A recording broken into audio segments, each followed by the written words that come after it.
And welcome everybody to Optometric Education Consultants National Webinar Series.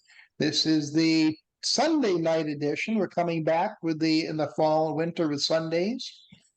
And our speakers tonight is Dr. Greg Caldwell, who we all know very, very well, and Dr. Tracy Offerdahl, who's been a friend with us for many lectures. But I do want to talk about her bio. She is a PharmD from Temple University School of Pharmacy. She has a doctor of pharmacy and a residency at Temple University Hospital, where a lot of her time is spent in internal medicine and infectious diseases. She's currently on faculty at Salus University and partner of optometry, where she's a course director and instructor for all systemic pharmacology courses for students in optometry, audiology, and physician assistant programs. Thanks, She's Joe. a practicing clinical pharmacist with a pharmacy and a patient care practice in Rosemont. She lectures extensively in the optometric community, and she's one of the few non-ODs who's also a fellow of the American Academy of Optometry. Of course, we know Greg very well. He is a noted ocular disease specialist working in a specialty practice in Pennsylvania as an ocular disease consultant. Greg was named one of the top ODs by Newsweek magazine in 2023. So with that, welcome please Greg and Tracy to work together autoimmune disease, pharmacologic, and functional interventions. Guys, take it away. Thank you, Joe. Thanks, Joe. And thanks everyone for being here tonight. And first time Tracy and I are going to give this, but I don't think it's going to be too bad because Tracy is the one that's kind of been teaching me over the years all about this immune system that's out there. So Tracy, thanks for being here tonight. Yeah, my pleasure. Thanks for having me as usual. All right. So here are the disclosures. The content was prepared independently, both by Tracy and I. We had no outside influence on this. I've lectured from B&L down to Santan, non-affiliate, non-salaried financial affiliation with PharmaNex. I do sit as the PA medical director in the last 12 months for Involved Healthcare Registries, half owner. But all in all, I think the most important is these have all been mitigated by COPE. Tracy. Yeah, I don't have much to add here. Just for complete purposes, just some Boiron webinar speaker, and then non-salaried affiliation agreement with PharmaNex as well. But as Greg already mentioned, all relevant relationships have been mitigated. Thank you, Tracy. So we're going to be doing autoimmune disease. And so I just Googled real quick, what are the autoimmune diseases? And basically this is from the National Institutes of Environmental Health Sciences. A healthy immune system defends the body against disease and infection. I think we all know that. But the immune system malfunctions. It mistakenly attacks the healthy cells, tissues, and organs. And we kind of see that quite frequently in the eye. And the autoimmune diseases, these attack and can affect any part of the body, weakening the bodily function, even turning into a life-threatening condition here. So that's just kind of basically that immune system. Tracy has taught me that immune system is prissy, that immune system doesn't like to be tinkered with. And whenever we do, sometimes it fights back. So, so autoimmune is basically you made some antibodies or your body's just attacking itself when it really when it shouldn't be. So with that being said, you guys have seen this, multiple of my lectures. One of the things I do is I have a 100-mile drive to the airport. I travel a lot. And so I throw some YouTubes in, let it play through my car, listen to it, podcasts, so on and so forth.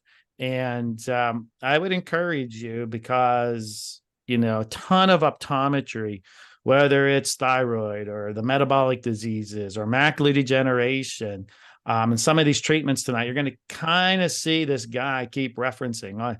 He is Ninja Nerd. He basically teaches the resident docs getting ready, prepare for boards. He draws on these whiteboards. Just amazing just to kind of listen to him. But he has an 8-part series on the immune system. So I would encourage you to I went too fast. Let's see if I can go back. I would encourage you. I'm not sure why it's doing this, but let me see if I can get her fixed. So let's see. Let's go back. There we go. I would encourage you to go to YouTube, look for Ninja Nerd, and look for immunology. And I'm just going to kind of point out here the three main points. This is our innate immune system. This is all set up with our histamines and antihistamines and so on and so forth whenever something acute comes into our body. So obviously, like when we had COVID, there was really nothing in the innate immune system could do. Our adaptive immune system on this side, so he's standing over here in front of the innate immune system, are that novel coronavirus had to get recognized and go through this whole T cell, B cell thing and create those interleukins and antibodies to destroy that virus. But that's the adaptive immune system. And I'm just going to kind of point out here, you can see these different T cells. You can see all these interleukin reactions. And this is whenever the body is reacting correctly. And again, there's a pathway through T cells coming here to make those B cells and then turn into plasma cells. And then we get those antibodies. And then there's kind of a shortcut way right here. But this is that adaptive immune system. And then tonight we're going to be referencing the complement system. And that's where you make those membrane attack complexes. And that's just a whole other part of our immune system. And you can see here in the classic pathway, C1, C4, looks like C2, and he just goes through, and you'll find in here that there's a C3 and a C5. And we're going to be talking about that when we get to some of the new geographic atrophy type of drugs. So I would really encourage you to learn this immune system, because this is the immune system that turns on us when we have autoimmune disease. The immune system is complex. It's amazing. Tracy has taught us that. Flipping through LinkedIn the other day, and I saw this. I was being geeky. This Nicholas posted this video over here. T cells in purple attacking the cancer cell. The cytotoxic T cells affect target cells. So I don't want to scare everyone out here, but everyone has cancer. But we have these T cells that go in and attack those cancer cells. And that's why we need a healthy immune system. And I just thought it was really cool, the video. So I just kind of screen recorded it and put it in this video. This is the healthy cell. And this is the healthy cell, but this is the cancer cell. And you can just kind of see how these T cells in purple, how they just kind of attack this cancer cell and knock it out of commission, for lack of a better term. So here we are here. You can see it's kind of went over here to this kind of healthy cell, and it says, oh, you're a normal tissue. And now it starts attacking the cancer cell, and you can see how it kind of shrinks up here. And part of the reason why we did this is simply because, from a functional medicine perspective, and just, thinking about people as a whole being, really created to be self-healing organisms, we just want to make sure that people understand, how the autoimmunity works. And particularly with cancer cells, you have to kind of give your body the best chance possible to be able to have enough healthy cells to fight against those cancer cells. And that's sort of, part of the genesis of this entire discussion. Yep. And that's, a lot of these truth be, I know we're being recorded here, but a lot of these come about by Tracy and I kind of hanging out at the bar, and I'm picking our brain going, how's this work? How's that work? This and that. And I'm like, okay, let's make it into a lecture. So that's a lot of the time how it happens. Right, Trace? That's exactly right. Yeah, that's it. So again, the immune system, taught many years to me by Tracy, as being important here. And this one's right up Joe's alley here, myasthenia gravis. He's been seeing a big uptick of these in his practice, and probably diagnosed, and I think he said one a week or one a month, along that line. But I think we remember that myasthenia gravis is a neuromuscular junction. And we can see here how the calcium and the acetylcholine comes across and hits these receptors. But in myasthenia gravis, we get these antibodies against the nicotinic receptors, right? So that's that autoimmune side of it here. it's this part of the immune system, as you'll see here. I think I might have a slide that the T cells and the interleukins, some way, somehow, create this antibody. And I was doing this again on LinkedIn the other day and visualizing the science behind the communication in the brain and when the neurons communicate. Just thought this was a really cool video to kind of support, what happens at this neuromuscular junction. And I'm going to try and pause it if I can at the right time, but here is that nicotinic receptor. You're going to see what happens is the norepinephrine and the acetylcholine will come down and attach, but it can't attach if we got an antibody here, and that's why we end up with myasthenia gravis. So I'll just play this video here. I just thought it was really cool. This is all referenced here. This is where I got it from. This is from Helix. You can see the calcium coming in. That's what we want to get into there. But here's your acetylcholine. It's going to open up that channel. If I can pause it right there, that acetylcholine is what attaches. And if I play this video, you're going to see the calcium come in and it's going to do what it's supposed to do. But if I put one of these antibodies right here, then it blocks it. So I just, thought this was really cool just to see this the other day and then be able to apply it to what happens. They're not talking about it here in myasthenia gravis, but you can see here now, here's the mitochondria and everything inside. So I'm not going to pause. I'm just going to play the video here so you can kind of see it all in action. That action potential comes down. You get the calcium that comes in. It's going to talk to and create the acetylcholine and norepinephrine. It spits out into that neuromuscular junction. As long as there's no autoimmune condition, boom, everything functions properly. If not, then there's a condition potentially out there of myasthenia gravis. Yes, great. Joe, any comments? You had mentioned earlier. I don't know what the uptick is. I'm not a conspiracy theorist. The only thing I can say in the last 2 years, I've seen or been involved in more myasthenia than I have in the last 10 years. Being an autoimmune disease, we've had a novel coronavirus. I don't know what the relationship is. I've been talking to my colleagues in neurology. When I bring it up, they acknowledge, yes, they've been seeing more, but I don't think they've actually twigged off on their own. But I'm probably ordering testing every about once a week. And probably I have somebody who is seropositive or even seronegative, but they still have the disease about once a month. Now, there are multiple antibodies. There's binding, blocking, modulating. There's MuSK antibodies. There's a number of antibodies being involved here. And the important thing are, the binding ones are the most diagnostic for us, particularly with ocular myasthenic. But the binding actually distort and damage those postsynaptic receptors, and they stop working ever. So with treatment, eventually, unfortunately, in some patients, treatment ceases to be effective. And you think that we can just treat this disease ad infinitum, but those binding antibodies are damaging the postsynaptic receptors, and that's going to eventually stop, and that's why this is a potentially fatal disease. Perfect. Thank you for that insight. And that's probably what you're talking about here with the immunotherapy in myasthenia gravis. This is the immuno side of it, but we can see here that there's multiple pathways of what Joe was kind of talking about. But again, it goes back to that very first slide with that ninja nerd gentleman.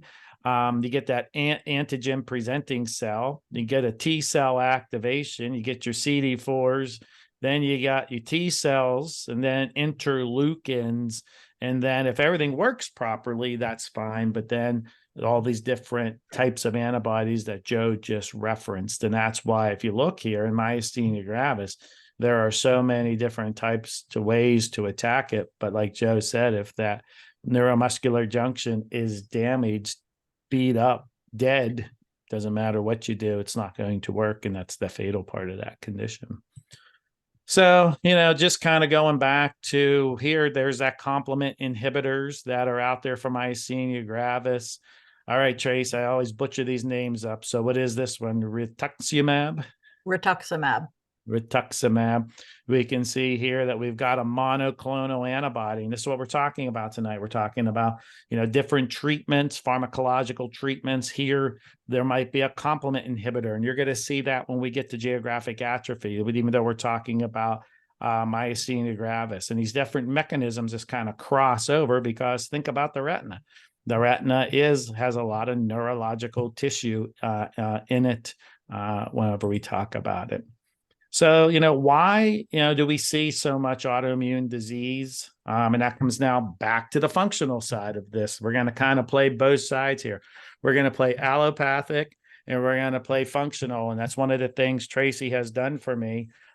Tracy, you might want to just talk a little bit about how you're a pharmacist, but how you try not to prescribe as many meds that are out there, maybe try to do a little holistic approach. So it's kind of, maybe you want to talk about that so people understand that, hey, you're a pharmacist. Don't you just want to just do drugs all day long? Well, since the time I went to pharmacy school, I went to pharmacy school just because I loved biochemistry and medicinal chemistry. And I thought, yeah, this is probably a good thing to do. Interesting. I originally was in research, human research, animal research, small animal research, and then even like from a, pharmaceutical company side. And I just decided I loved to teach. So I never was a pharmacist that thought that drugs are the answer for every disease or condition. Being a human being is a syndrome of symptoms each and every day, no matter our age.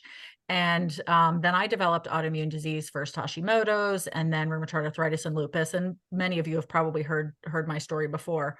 And I was on, methotrexate, Plaquenil, Remicade, the whole thing. And I just, got better for a while. And then I started to get worse again. Had a good diet, but it was just, something wasn't right. So anyhow, that's, kind of how I went into functional medicine and holistic healing from that perspective, because I was taking all of these toxins to help heal my body and they just were not working anymore. So I'm not anti-drug. I'm anti-only drug. I'm anti-always drug. Knowing that, as this slide implies, and I'm sure Greg will speak to this, autoimmune disease is tied to Western diets and, all the preservatives and junk that's in frozen food and food you can buy on the shelf. A Twinkie's got a shelf life of 75 years or something crazy like that. And also the fact that our guts are such that we cannot absorb the nutrients and foods that have been grown for us that are lousy to begin with because of soil and pesticides and so on and so forth. So yeah, that's where we are. Yeah. And then you spoke of it well. I mean, I just Googled here, why is there an increase? And there's some bunch of things that popped up here, but environmental exposures, pollutants, medications, dietary components. And, we'll talk about the leaky gut here. And whenever I do live lectures, I like to pause and ask the audience, what is leaky gut? And few people kind of maybe, venture to kind of dip their toe and answer, the brave person that's out there. And if we think about it, it's just, I like saying it's leaky poop, right? We eat, our food is supposed to go in our stomach, begin to be digested, small intestine, large intestine, and we have good bacteria, bad bacteria. And what happens is with these diets, and we don't have enough fiber, that you'll see here coming up, is that our cells become leaky. We call it leaky gut, but let's think about it. It's poop getting into our blood system. It's poop getting into our lymphatic system. And, this is why we're, not just one, but this is just the cause of that. The bad bacteria take over, the good bacteria are getting pushed out. You get that leaky gut. And I'm going to tell you, we're going to find out someday that we have an ocular microbiome, right? That's why we see Demodex and blepharitis and so on and so forth. That's out there, is that ocular microbiome, because we know that we have normal flora that live on our body, and then they get a little bit pushed out from the bad stuff. So it just kind of all makes sense that's out there. So, this was just a continuum of, the number of autoimmune cases began to increase 40 years ago in the West. And now they're starting to see it in the East and with the Western diets and so on and so forth. It started with inflammatory bowel disease. a case that really was never in the Middle East and East, and now it's being seen there. Here's, you know, multiple sclerosis, the fast food diets that's out there, and the, you know, these changes of our microbes. And here's kind of another fact that we talked about out that I like to talk about is whatever number you want to use, it's 2.5, it's 5, it's 10. I'm not here to debate it. What I can tell you is that 2.5 number, that 5 number that's how many more microbes we have on our body than human cells. So we kind of have to live symbiotically together out there. And when they get disrupted, then we start getting ourselves into these different issues that's out there.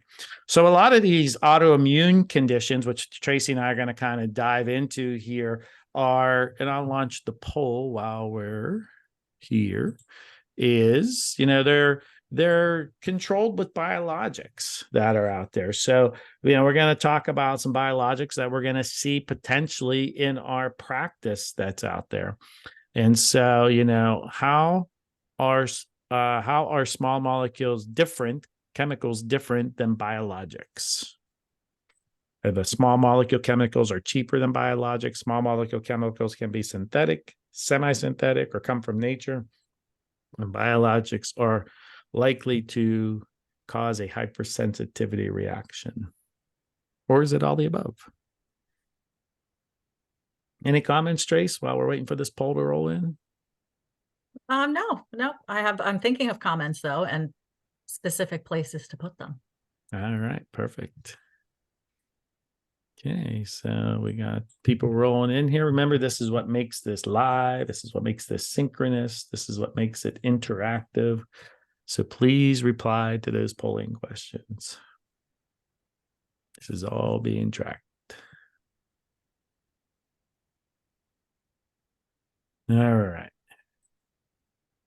So Trace, this is kind of right up your wheelhouse. So why don't you just kind of take a look at that? Looks like the majority of people got all the above. Yeah, which was the correct answer. And you'll see all of these, that small molecule chemicals are much cheaper than biologics, that they can be from many sources as opposed to biologics that are just from nature. Why don't you take this, Trace? All right, so we have these biologics that Greg has been alluding to and speaking to. Even under the myasthenia gravis slides, I was interested to see that there are just so many different potential treatment options in the biologic classes, or the biologic class, different categories under the biologic class that can potentially treat myasthenia gravis. And the interesting thing about that, you'll see here in a second, but it has to do with the fact that all of us are different, and all of us are usually exerting an autoimmune reaction towards something that will exert a specific disease, whether it's myasthenia gravis, whether it's cancer, whether it's, you know, rheumatoid arthritis, lupus, macular disease. There are just so many different ways to look at it. So it has to do with overexpression of specific chemicals, etc. So let's see, biologic drugs. That's why we have many different categories of these now and different uses, etc. What you see on TV and what you hear, you know, or see in magazines, or when you go to different shows where, you know, medical type shows or optometry type shows, you see booths everywhere with a new biologic drug. And it's because we have so many different targets now that can be hit with these biologic agents. So these will cover a wide range of medical problems. We've had biologics for a long time, you know, our original vaccines, blood products, stem cell injections, et cetera. But most of the time when we're talking about biologics, including this lecture, we're usually talking about the second, third, and fourth generation type agents that have come out and are so popular. Even some of the things like, as Greg moves to the next slide, some of the things like our Ozempic and our Wegovy and Mounjaro, et cetera, those are biologics. So our biologic drugs, if you look here on this picture, I think, you know, a picture really describes a lot more than words can sometimes. If you look in the upper left, you see aspirin here. It's pretty small. This is kind of a prototypical small molecule chemical. And keep in mind, aspirin is a naturally occurring substance. I said small molecules can be from nature. They can be semi-synthetic or completely synthetic. Then we have insulin. This is a biologic here. You can see that it is bigger and more complex than our traditional small molecule chemical, which we're using just aspirin as our example. And then it gets even bigger as we go all the way to the upper right with somatropin. That's growth hormone, indications for, growth hormone deficiency, or even some assisted reproductive technology protocols use that. And then you look at really kind of our second, third, fourth generation type agents, which is the bottom one here. This is immune globulin G, which is sometimes used as a remedy. Look at the size of that. And with my practice, as a pharmacist, I use a lot of biologics. And one of the things that I say to patients just from a staffing side is, you picture this like a ball of yarn. Look at that picture. There's purple, there's, orange, there's yellow, there's green, etc. And I always say, you have to be so careful with this drug. You need to keep it the same temperature, which is why I'm giving it to you in a cooler with ice packs. Don't shake it when you mix it. Don't stare at it funny. Don't, jostle it. Just be careful with it, because if you do see that ball of yarn and the way it's kind of interwoven, it's just going to come completely apart. So while these biologics are great, they're also crazy expensive, humongous sizes compared to our traditional small molecule chemicals. And, they cost a lot of money to make and replace if somebody, accidentally unrolls the ball of yarn, so to speak. So you see here just the basic description: larger, complex, dynamic structures. These all come from nature. They have complicated manufacturing, which is why you're never going to see a quote unquote generic biologic. You've heard the term biosimilar. That's what we'll see. And I'll mention that here again in a moment. But our small molecule chemicals tend to be mostly synthetic. They do, manufactured using a defined system and a defined tablet press and a defined chemical reaction. Not the same with our biologics, which you'll see again on the next couple of slides.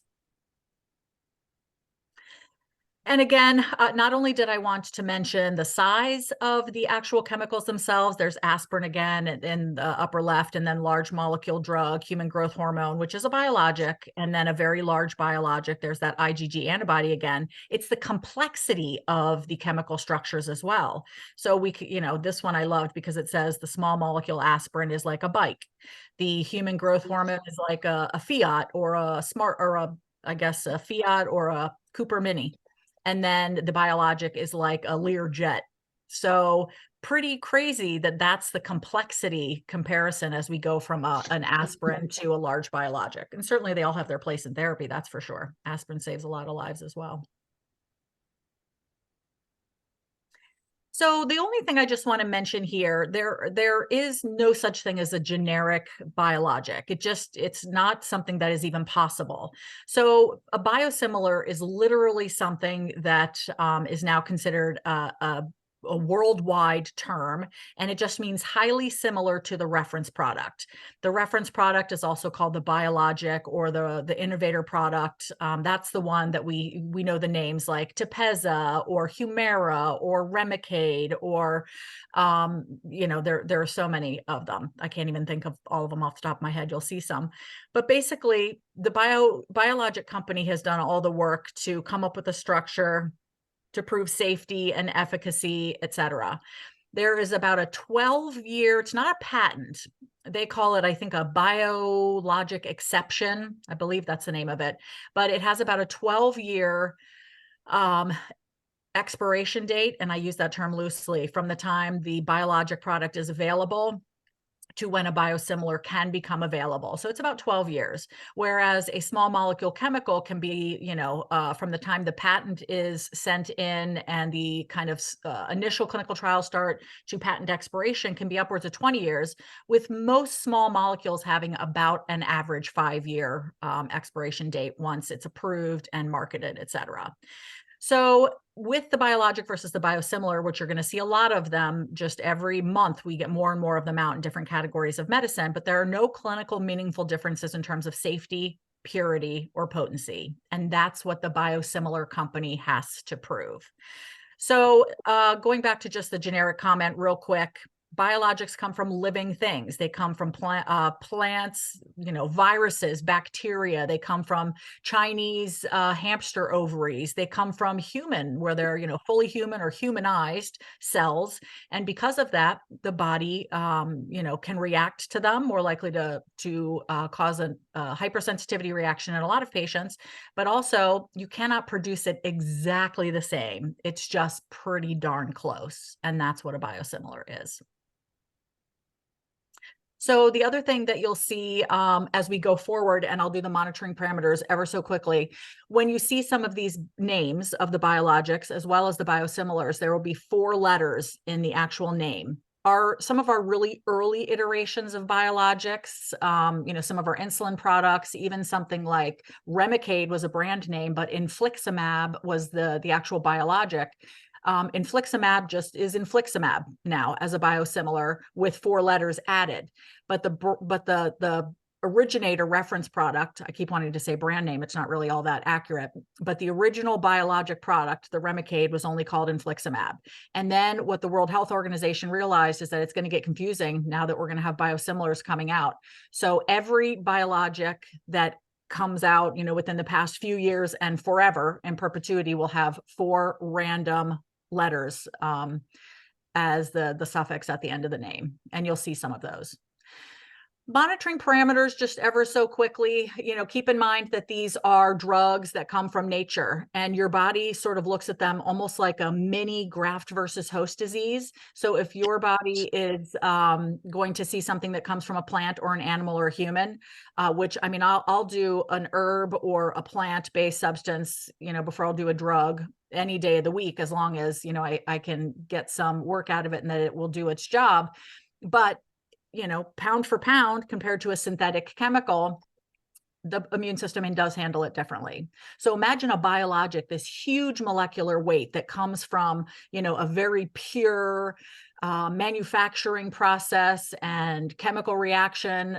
It is, more likely than typical small molecule chemicals cause an impressive immunologic reaction. That's why we use it. We use them to augment the immune system. Many times we're using it to suppress a very specific and select part of the immune system, which is why we have Remicade for rheumatoid arthritis. And now you see it with psoriatic arthritis and irritable, inflammatory bowel disease, et cetera, because they are actually augmenting or suppressing the immune system. We see it in cancer chemotherapy as well with drug conjugates, et cetera. So many of the systemic agents for autoimmune disease can cause significant morbidity and mortality depending upon the mechanism.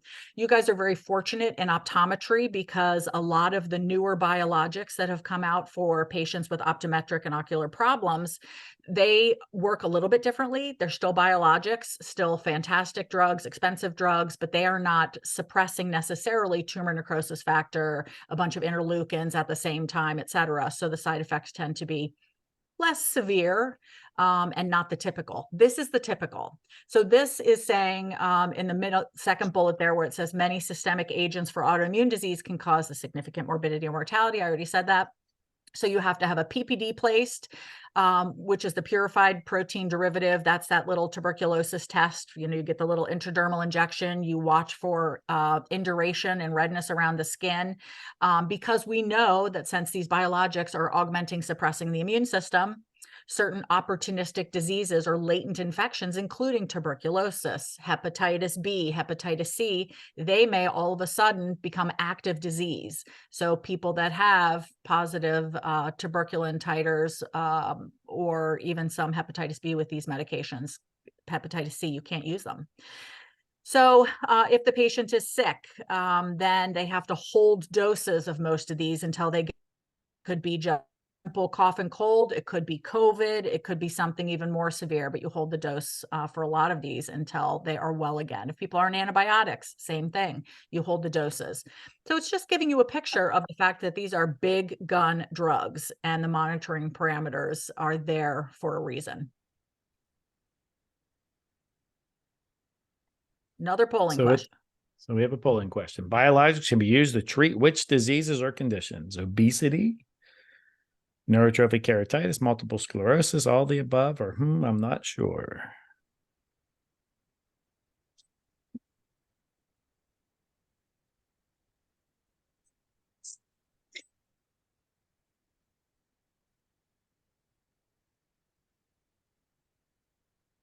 Looks like we're caught up on comments and questions. I gave part of this away.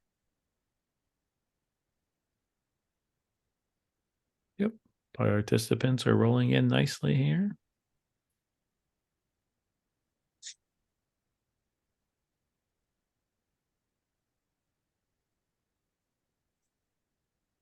Yeah, good. Majority had it right.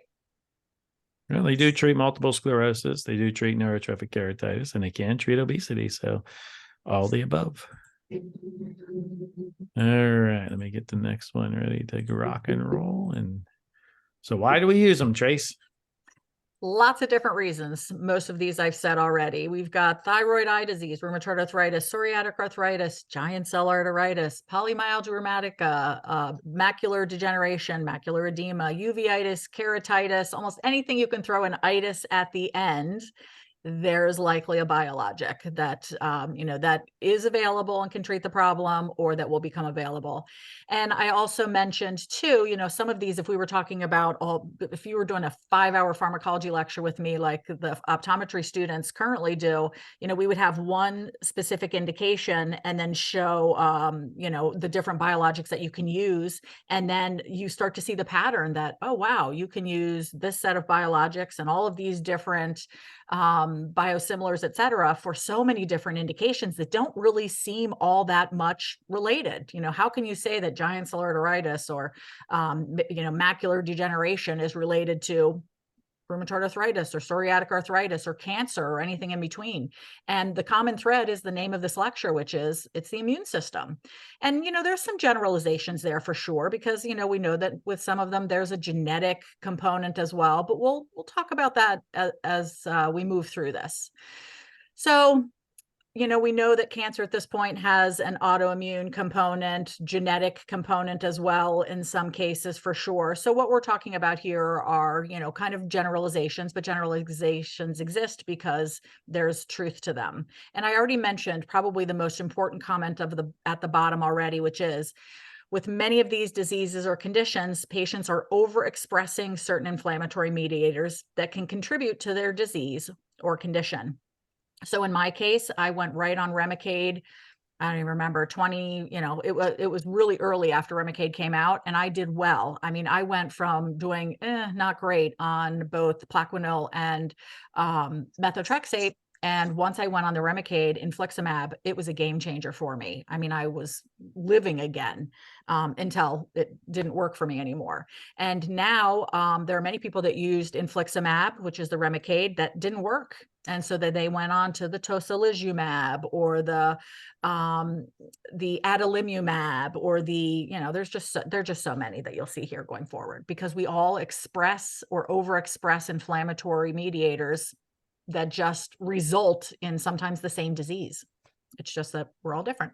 And we hear that in dry eye. We hear overexpression of all these different types of receptors on the front of the eye. And that's where, like Xiidra and so on and so forth, we're trying to target, but you just don't know if that patient is, if they're overexpressing that inflammatory component to whenever it's being suppressed that's out there. One of the things that kind of triggered when you were talking, Trace, about rheumatoid arthritis and all these conditions, and why Tracy and I put this together, is if you think about the eye has so much crossover between the vascular components, the neurological components, the skin components.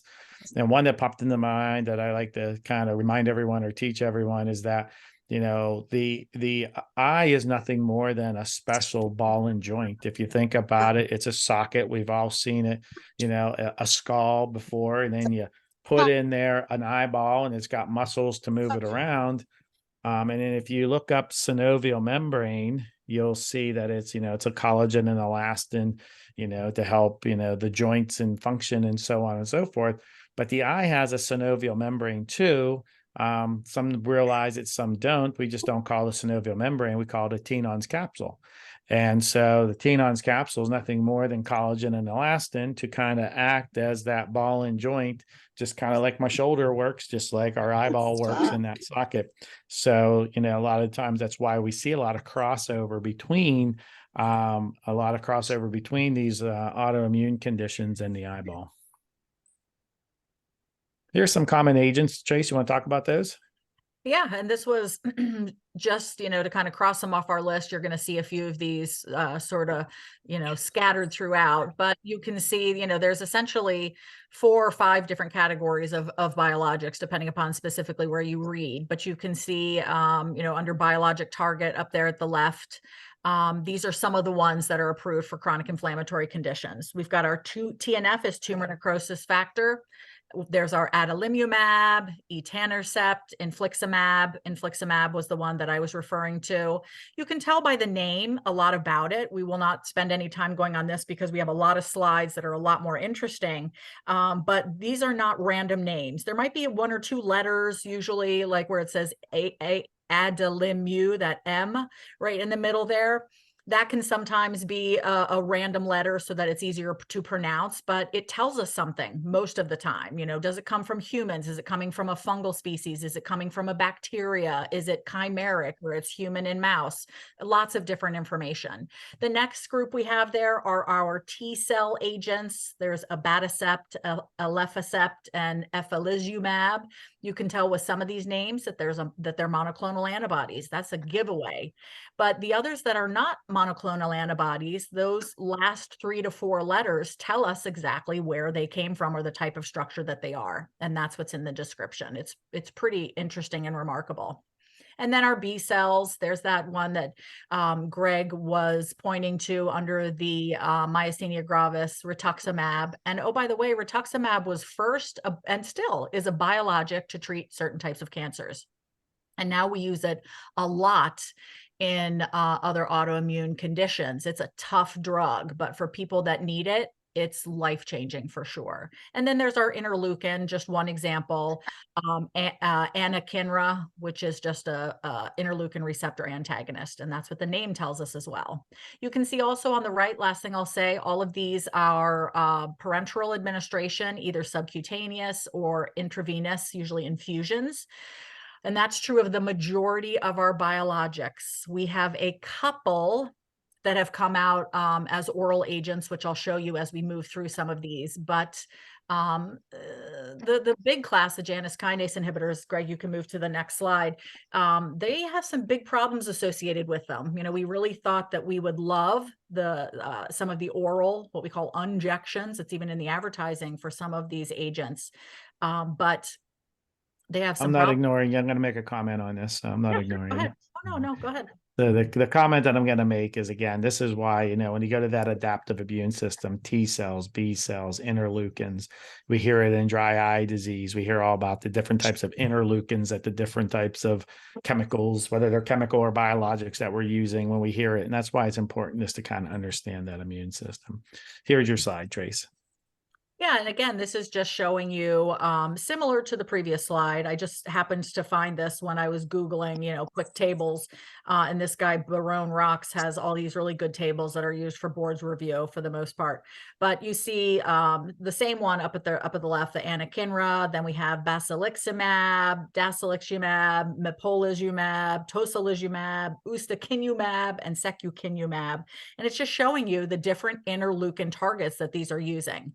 Some are monoclonal antibodies, some are not. But if you look over at the used to treat, what a variety of syndromes and diseases: rheumatoid arthritis, kidney transplant immunosuppression for graft versus host disease prevention, multiple sclerosis, asthma, eosinophilic granulomatosis with polyangiitis, the Churg-Strauss syndrome, giant cell arteritis, rheumatoid arthritis. I mean, we could go on and on. You just sound like you're on repeat, a repeat loop.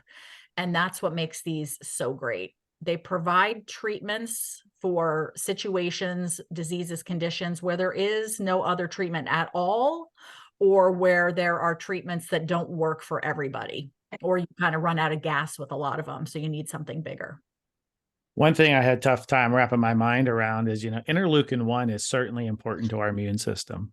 Our body makes, let me kind of digress. Our body makes peroxide. Okay. Peroxide. Oh, it sounds kind of bad. No, it's part of our immune system. But the problem is when you get too much peroxide and we don't get that balance, and that balance might be from exercise, stressing our body, or recovery, the parasympathetic system, sleep, yoga, or nutrition that's out there. And that's a lot of it, what's within our American Western diet is that's out there. And what can happen is we can get an overexpression of potentially an interleukin-1 receptor. So it's not necessarily that these are the bad guys. The reaction that our body has might overexpress an interleukin-1 receptor on some, and then you get too much stimulation, or maybe it's a down regulation of it, and that's why we kind of have to go in and target, or that's why these medications are out there to kind of target that. So here's I kind of jump in. This is a biologic that we might see in our offices as optometrists, or different biologics. These are for the acute dermatitis. Tracy, you want to go over these ones here? Yeah. And again, the purpose is not to spend a lot of time, but just to show you, like Greg said, you have so many people coming in and sitting across from you in that chair that are on crazy drugs that sometimes they don't even mention, because they're like, why do they need to know that I'm on something for itching that can't stop? Whereas everything is relevant, right? We certainly know that. So these are used in like atopic dermatitis. So these are people that literally their body itches. Sometimes it's their entire body. Sometimes it's specific spots where it's just they're atopic people, which just means that they itch. Dupilumab, which is brand name Dupixent, we see that advertised a lot on TV. Tralokinumab, Adbry. So those two are both interleukin-4 receptor alpha antagonists, and they actually inhibit both interleukin-4 and interleukin-2, 13 rather. We see those in eczema. That's why you're always going to hear me say, as someone who has suffered from eczema for her entire life, eczema is something on the skin, which is our largest organ of the body. And it's our body saying, I don't really like something that's going on. Sometimes it's our laundry detergent. It's the soaps we use. Sometimes it's just a toxin. It could be mold exposure. I don't want to go down too many rabbit holes, but it's our body saying something is wrong. But we can't always figure out what that was, or what that is rather, which is why we have these drugs. Then we have our Janus kinase inhibitors. I was alluding to those or referencing those just a few minutes ago. Abrocitinib, which is Sibnico, and upadacitinib, which is Rinvoq. You may have heard of that if you have any, TV on ever. These are agents that literally inhibit Janus kinase, which is an enzyme, that's involved in cytokine signaling. So it's just another chemical. Greg, you can move to the next slide. We do have Janus kinase inhibitors in other categories, including some of our anti-rheumatologic type drugs. The list is just huge, but these have been shown to potentially cause some cardiac issues. So it's going to be interesting to see what happens. And those are our oral agents. We don't really have more than a couple types of oral biologics. That's disappointing.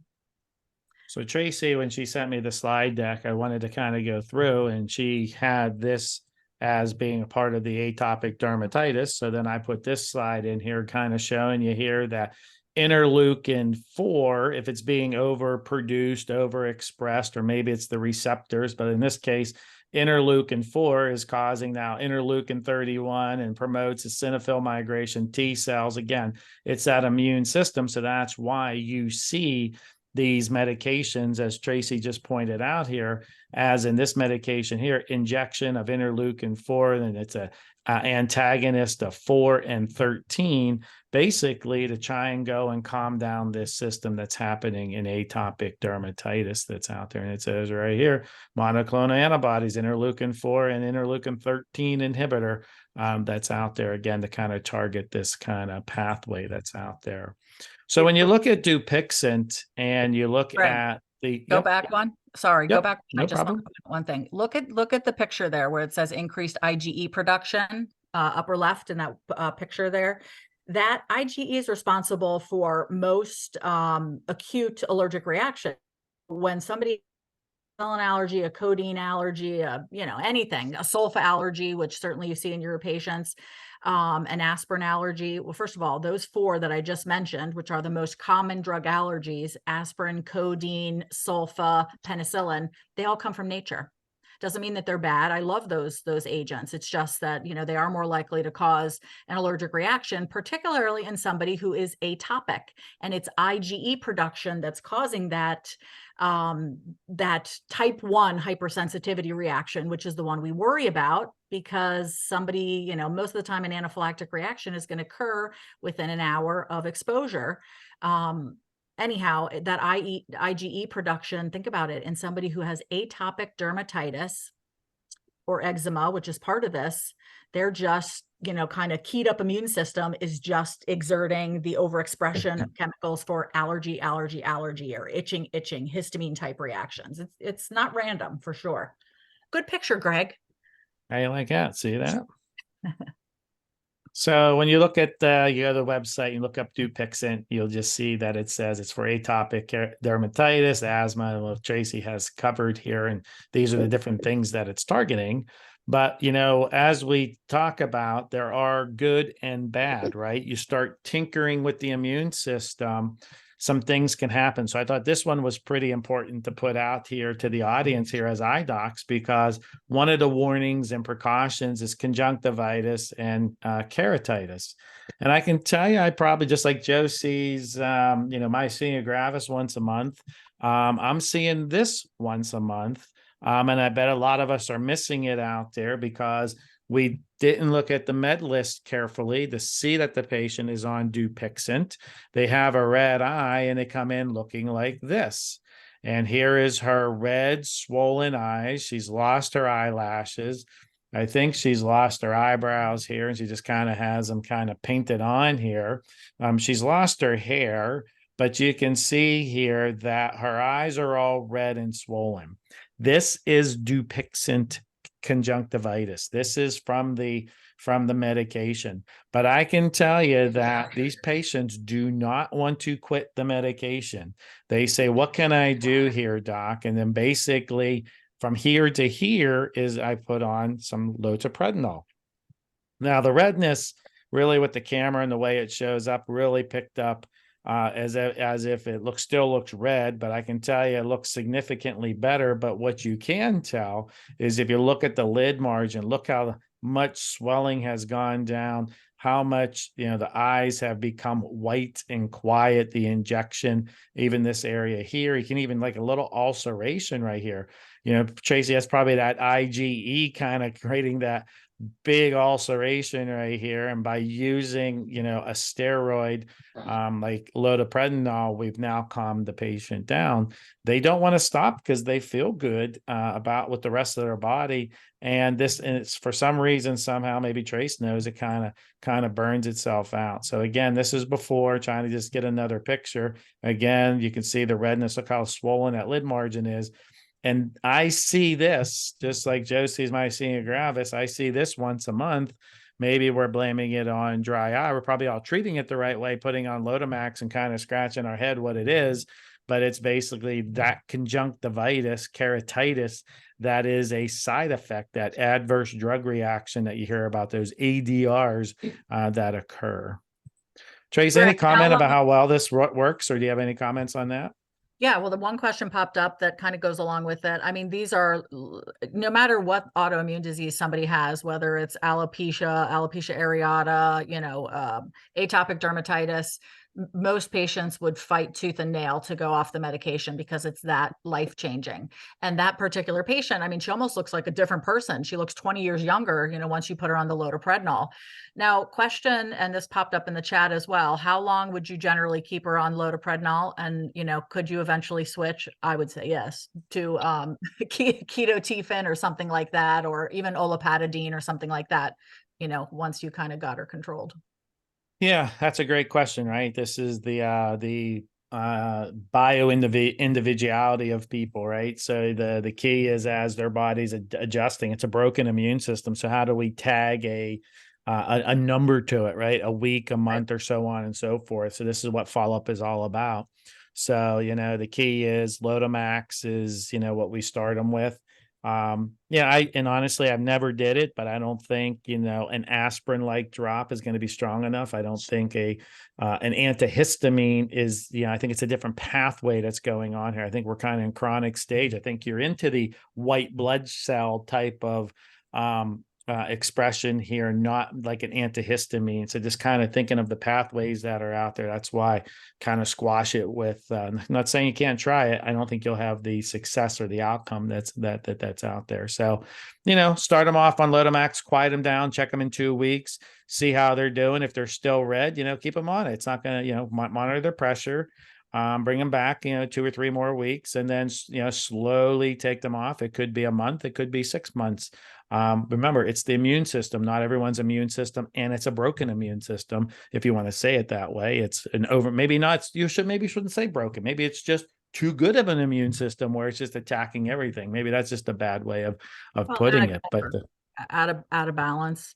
And I think too, I'm thinking more long term, like Greg said, we don't really know yet, but for these agents for atopic dermatitis, Dupixent, et cetera, the Rinvoq, that can cause this conjunctivitis, we're hoping it's kind of your body resetting to a new homeostasis, and it'll probably burn out with some people that we've seen, but it'll be interesting to see for sure.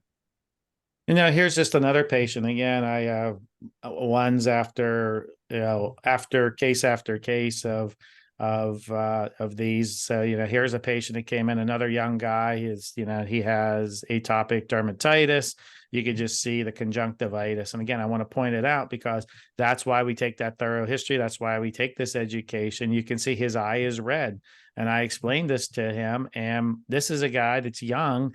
And today, he still uses 1 drop for the last year to kind of keep his eyes quiet. Every time he tries to stop, his eyes get red and flares up. So you can see here just the kind of that, if you want to call it Dupixent conjunctivitis, that you could see just that allergic reaction that occurs. And here's just a video of it, and that I could just kind of show you. It's red eyes. And I'll pull this down. You can see the redness. You can see it's just kind of global, diffuse, and we might call this an allergy or seasonal allergic conjunctivitis and so on and so forth. When we see this in a young man that comes in, that's, maybe, has the history of working outside and so on and so forth. But, he started to do Dupixent, 4 weeks ago, 6 weeks ago, and this is what his eyes started to look like. That's out there. So just be aware of it. It's a side effect. Again, he doesn't want to come off. Let's see, I guess I'm going to flip an eyelid here. And we're going to see maybe what the upper lid looks like. So again, conjunctivitis, again, from a side effect of a biologic agent that's out there.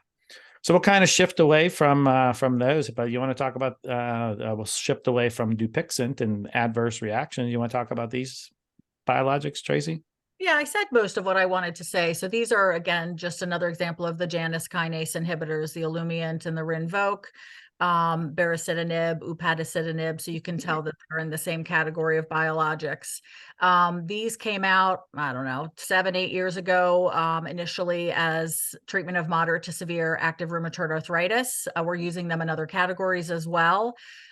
In general, these are oral agents, which is why people are quick to want them, because who wants to inject themselves subcutaneously every week or every other week, or go get an IV infusion? The problem is we have evidence-based medicine for a reason, and we want to be able to prove not only improvement in morbidity, but even mortality.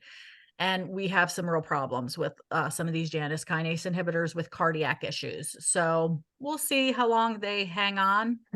I don't know. I'm always a little skeptical when something, severe and weird pops up like that there's a flaw in the mechanism that's causing the issue, obviously, but, that's so different than the others. But they exist, and we'll see what happens.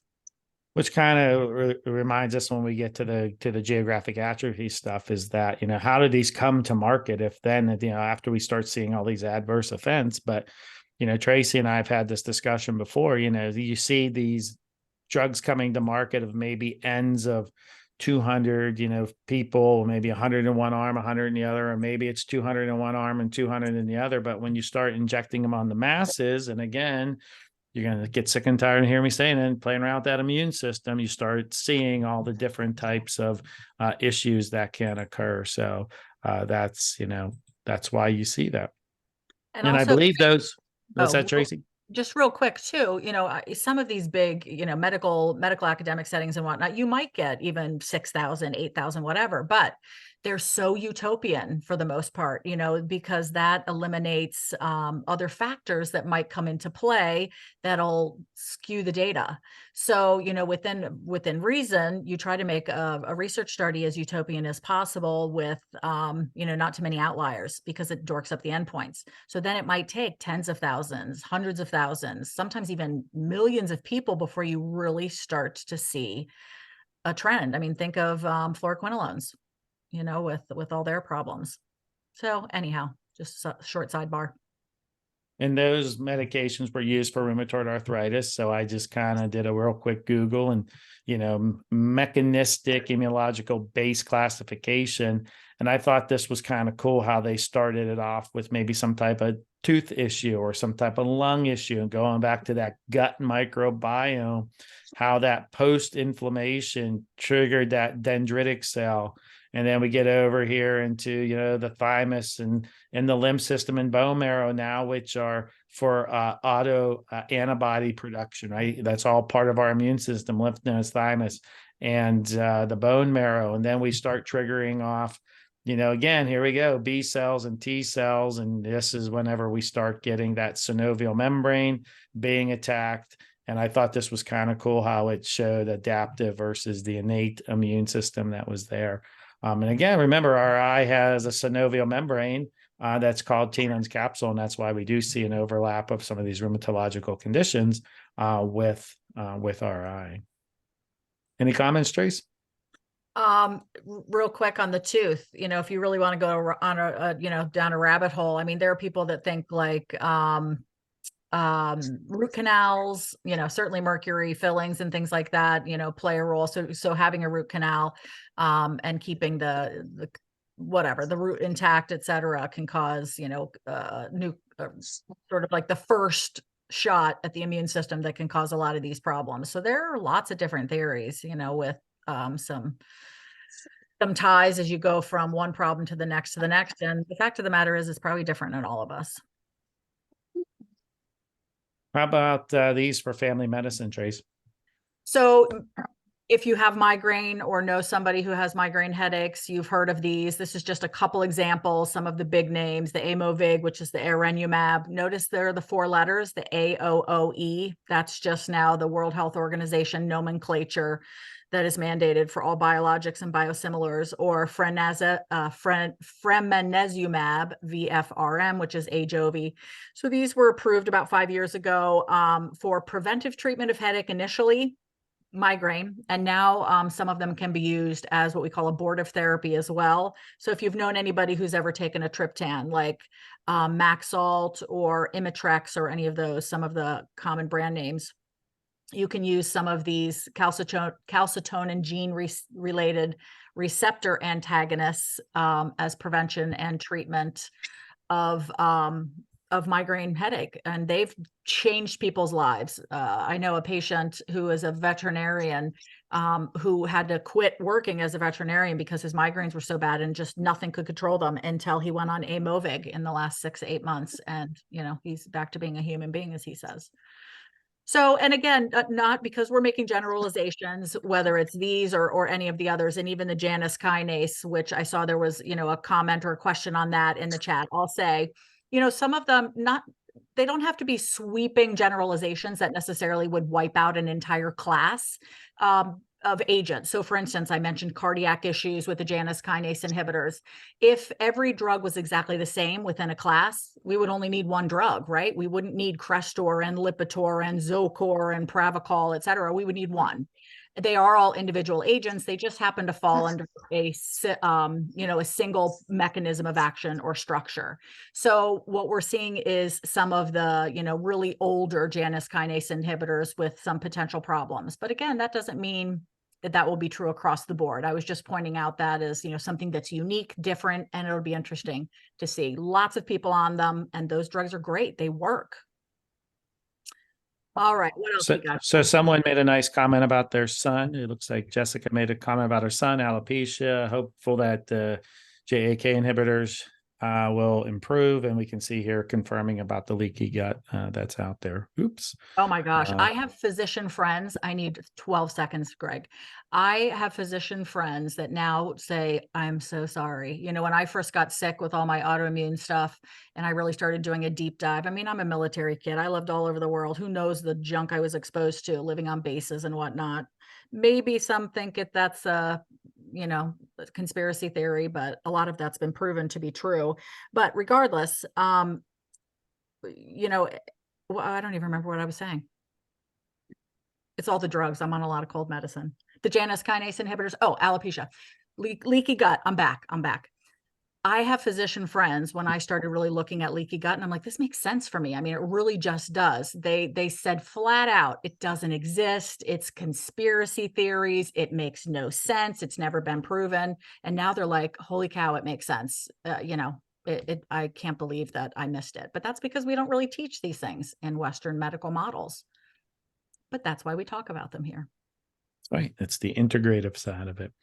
So I was looking at, is the migraines being, kind of autoimmune and where these drugs came from. And Tracy was talking about the CGRP, the peptide, and how it's released from the trigeminal nerve, and basically how these medications are, again, going after, kind of that anti-CRP, out there that's been helping with migraines. So I didn't really think, migraines being, in a sense, kind of autoimmune-ish.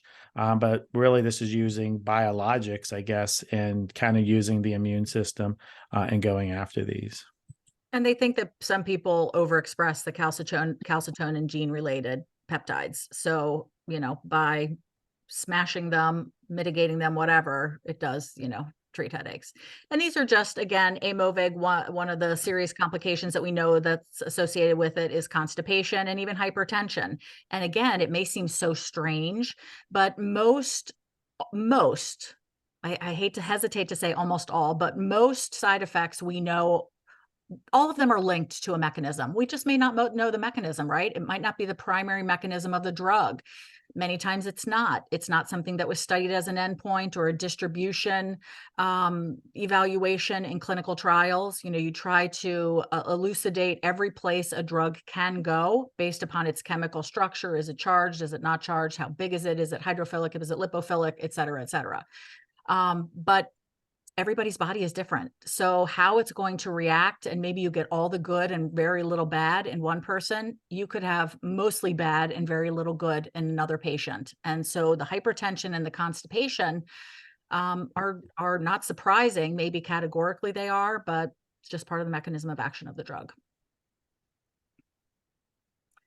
And then just to kind of finish out here quickly, a few more drugs, just showing you we've got biologics for ulcerative colitis and Crohn's. And, again, like most autoimmune diseases, we're hitting them a little bit more mild, moderate, depending on the presentation, even the alopecia, et cetera. You try to figure out what's going on, remove things, change things, do things. And when that doesn't work, the biologics come on board. And we're using them earlier and earlier in autoimmune diseases because we know with some of them, we kind of waste time in some cases, with less effective agents. But as you know, insurance companies mandate that usually. So we have some anti-tumor necrosis factor alpha. There's that adalimumab Humira, which you guys certainly have within your arsenal. And infliximab, Remicade, golimumab, Simponi, ertolizumab, Cimzia. We've got a lot. There are integrin receptor antagonists. So Entyvio, vedolizumab, that one was marketed only for ulcerative colitis and Crohn's. I think Crohn's actually. And natalizumab, the Tysabri. But up at the top, the first set of eyeglasses there, it shows you all of those agents like Humira, Remicade, Simponi, and Cimzia.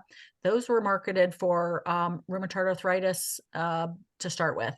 But we know now that most of these are mixed connective tissue diseases, in some way, shape, or form, they're connected. And it might just be what that particular patient's overexpressing that's causing whatever problem they have. So if they're overexpressing tumor necrosis factor alpha, that's causing psoriatic arthritis or Crohn's disease or ulcerative colitis or ankylosing spondylitis or alopecia or whatever, then any drug that will treat that will work. And that's why you see so many of these now crossing lines. And here are some more of the Janus kinase inhibitors and the interleukin inhibitors. And again, just a real quick picture here. We have, again, this is the gut. You can see the colon, the epithelium. This is now that leaky gut part. But again, you can see there's that immune system and kind of the targeted approach that's out there. And everything's referenced here if you want to take a little bit of a deeper dive. So here are the metabolic diseases. We'll cover these, and then we'll jump in some into the ocular biologics, and then we'll move into some of the functional stuff. So Trace, this is kind of your sweet spot. So you want to talk about the metabolic diseases? Yeah. And again, just to kind of link this to autoimmune, that was the purpose of this. It is not a metabolic disease lecture, but it's important so that you understand from a functional whole body, whole immune system perspective that these things can many times, if not most of the time, have linkage. So metabolic syndrome is on the rise, just like, many other things in the United States and all over the world, but we certainly see our good share of it here. Elevated glucose, high blood pressure, obesity, or being overweight with a BMI greater than 25 is an example. You see abdominal obesity pointed out there, abnormal cholesterol ratios or dyslipidemia, and then pro-inflammatory or prothrombotic states. The point here being, the more of these you have, the more likely you are to have a major cardiovascular problem: heart disease, stroke, diabetes, dementia, cancer. Looks like the program's eating some of the letters, but by and large, the point is these are people who maybe are not diagnosed yet with diabetes. They're not, but they're almost there. They're a couple of months or a systemic steroid away from actually presenting with type 2 diabetes. These are people that tend to have, if you've ever heard like a pear shape is better than like an apple, or more barrel chested or big pendulum obesity in the abdomen for women as well. That's a worse place to be than if you have a bigger hind end, as it were. So abdominal obesity and then dyslipidemia. We're seeing these problems in children very young. I know a 3-year-old who has hyperinsulinemia and metabolic syndrome, and it's just sad. So these are connected in the sense that, we cause mitochondrial dysfunction that's going to lead to all kinds of problems over time. And you see dementia and cancer there. That's absolutely problematic and linked to this. So do you want to say something, Greg? Nope, I'm good. Okay. So I just wanted to mention the incretin mimetics. They've been in the news. They're great for type 2 diabetes, and they're wonderful for people who are obese or morbidly obese. So we have just some of the big names out there: exenatide, Byetta, that was a very popular one. Liraglutide, Victoza, you see listed there. Liraglutide, Victoza, these are all injectables, oh, by the way. Saxenda is also liraglutide, same manufacturer, but it's a different brand name because Saxenda is for weight loss. Then you have Tanzium, Trulicity. Then you see semaglutide. Everybody has heard of this one. Ozempic is the brand name for type 2 diabetes. They changed the dose a tiny bit, and the same company has Wegovy, which is the brand name for weight loss. That's how they can get a new brand name. They changed the pharmacokinetics a little bit, or in this case, instead of 1 milligram, it's like 1.2 milligrams, I think, for Wegovy, Ozempic to Wegovy. If you've also heard of Rybelsus is oral semaglutide, and we're going to see more and more of that for weight loss because if you know anything about this or you've seen it in the news, they're hard to get. People just can't get them, whether it's for weight loss or type 2 diabetes. And then these work because they're not really appetite suppressants, as it were. These are just some of the fancy pen devices, that people use, which is wonderful. It's an easy way to inject these. You don't have to have a syringe to draw things up. So I just wanted to kind of show you some of the fancy pens that are available with these glucagon-like peptide agonists.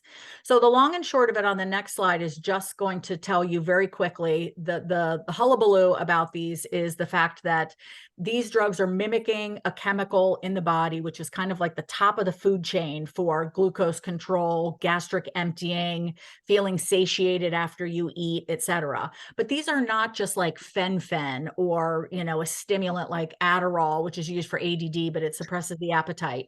They're not like that at all. These agents are actually actually going in and sort of kind of reteaching bodies what to do with appropriate use of glucose. They do slow down gastric emptying as part of the mechanism, which makes people feel fuller faster, but they're also increasing brown fat, which is the good fat, versus white fat, et cetera. And they have so many short-term and long-term benefits in type 2 diabetes as well as obesity. You know, it can't be overstated for sure. And then after this, unless Greg has something else, I just want to show you, if you've heard of Mounjaro. You can go to the next slide, Greg, just so we keep moving here. I'll do the adverse effects just ever so quickly. Everybody feels nauseated when they first start on Ozempic usually. And some people, and it goes away. It's your body just adjusting. And then the thyroid C cell tumors, it's medullary thyroid cancer, if you've heard that. Medullary means middle. So in the middle of a thyroid is an area, the medullary area. And inside the medullary area are C cells. They're not even thyroid cells, you know, as it were, involved in metabolic endocrine stuff. But some people get this very rare type of thyroid disease. And if you've had it, medullary thyroid cancer, you should not go on a GLP-1 agonist. Different than traditional, most common type of thyroid disease. Greg, I don't know if you want to mention diabetic retinopathy really quickly, or if you want me to just give a zip. No, go ahead. This is all your stuff.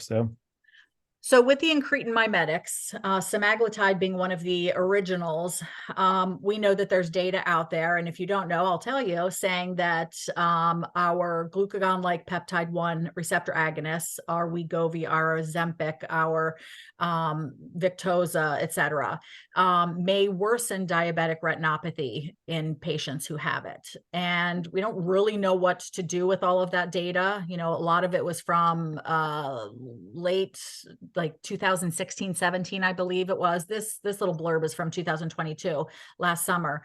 But basically it says that the use of these agents have cardiovascular benefits, et cetera, but may also be associated with an increased risk of progression of diabetic retinopathy. However, the primary purpose of these trials was not to evaluate diabetic retinopathy potential, and they don't really have, you know, the appropriate statistical way or even the endpoints to be evaluated. So we're looking at it. Could it be a short-term problem? Probably, because we are going to make somebody's diabetes better. Some people believe it's just kind of loss of glycemic control as we're shifting, going on these agents, but it'll be interesting to see. So stay tuned. All right, and last thing, and then we'll move on. The tirzepatide Mounjaro, that's also an agent that's out. It's just got one little additional mechanism, and that's why it's called a twin cretin instead of incretin. But that's really the most that we need to say here. Some people like it better. Some people like the Ozempic better. It really is just kind of personal choice on that and what your insurance will pay for.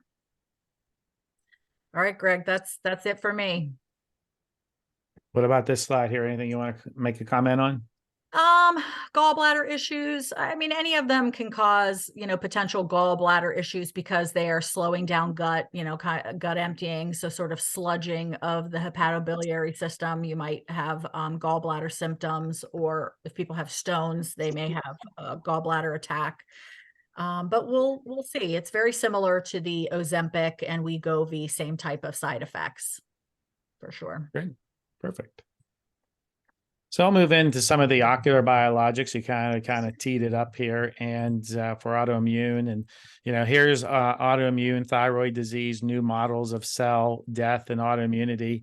Again, going back and looking at, you know, Hashimoto's and Graves', you can see here again, you have the T cells, the B cells, and then you have these antibodies, which I'm going to talk about here quickly. And I have a whole 2-hour thyroid lecture. It's these antibodies here that cause the thyroid eye disease. It's an orbital disease. It attacks the structures, the receptors in the orbit. It's these thyroid peroxidase, thyroid stimulating, thyroid blocking. So if you're trying to, you know, solve someone's problem in the office, you don't really want to test for T3, T4, TSH. That's not the problem. In the congestive orbital part of this disease, it's these antibodies that are attacking the orbit. So when you have a patient that has this right here, the thyroid eye disease, it's these antibodies, this autoimmune part of the condition, whether it's thyroid blocking, thyroid stimulating, or a combination of these that are attacking the orbital structure because unfortunately the fat and the muscle in the orbital tissues, the conjunctival tissues, looks like thyroid tissue that's out there. So I'm just going to animate this slide. And that's what I want to point out is that I pulled this from my thyroid lecture, is that these are the ones here that it's the autoimmune part. If someone has cancer and had radiation, or if they had excess iodine and they damaged their thyroid, or lithium medication, yes, they're going to end up on Synthroid, but that's not the autoimmune part, right?